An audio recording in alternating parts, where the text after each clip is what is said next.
I'm going to stop here for a second, and I just remember very vaguely a movie back in the 90s, and I believe that it had Brad Pitt and Morgan Freeman in it, and maybe Gwyneth Paltrow. And so I went and I looked, and I believe I had actually I probably owned the movie when people actually had DVDs and VHSs or whatever. It was called Seven. Okay, I found it online from 1995. And basically, it had to do with, I believe vaguely, about the 7 deadly sins. So the synopsis of it is, it says, nearly retired detective William Somerset, which was played by Morgan Freeman, and his newly transferred partner, which was Brad Pitt's character, they try to stop a serial killer from executing a series of murders based on the 7 deadly sins. So basically, they went through the whole gamut. And whoever it is, it's just basically going down the line of the 7 deadly sins. So I don't know how many of you guys have seen that movie, but I think I've seen it. I've seen it several times, and I think I even at one point owned it.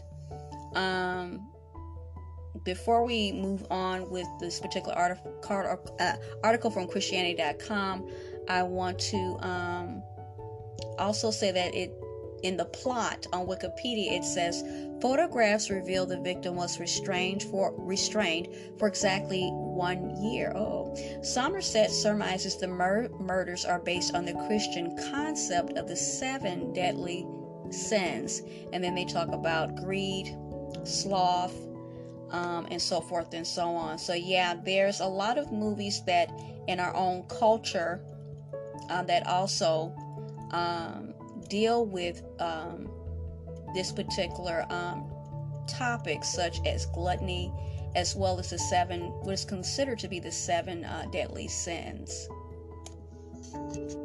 So in this particular article, they said gluttony in the Bible. So the first talking point is gluttony plunged the whole human race into a state of sin and misery with the first transgression at Genesis 3:6. So we're going to go to, we're going to go to Bible Gateway, and we're going to read that scripture.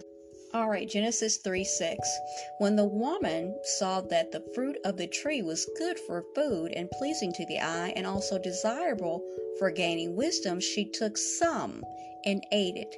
She also gave some to her husband who was with her, and he ate it. Now, my own impression of this is I never really thought about this particular biblical account in scripture as a reflection of gluttony. Of course, it's about the first transgression that plunged us all into sin, but I never really saw it from the scope or the lens of gluttony. But they clearly have that here. I don't know. Maybe they ate too much of it. Well, they actually shouldn't have ate any of it. That's just, I guess that's what, for me, that's what I focused on. I never really sat and thought about they ate a lot of it. I was just, the whole point, they weren't supposed to eat it at all. So, that's just me. Okay, so the second talking point is gluttony, or excess of food, led to a curse of utter destruction upon Sodom, the standard example of God's wrath and judgment. And that's found in Ezekiel 16:49. Now this was the sin of your sister Sodom. She and her daughters were arrogant, overfed, and unconcerned, and they did not help the poor and needy. It says, in Moses' day, when Israel craved meat in the wilderness, the Lord sent quail.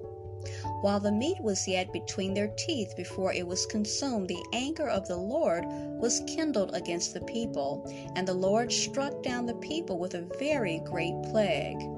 Interestingly, the name of the place was called Kibroth Havatavah, which means graves of craving. Oh, that's interesting. And it gives the scriptures Numbers 11:18-34, as well as Psalm 78:26-31. And we're going to read Numbers 11:18-34 first.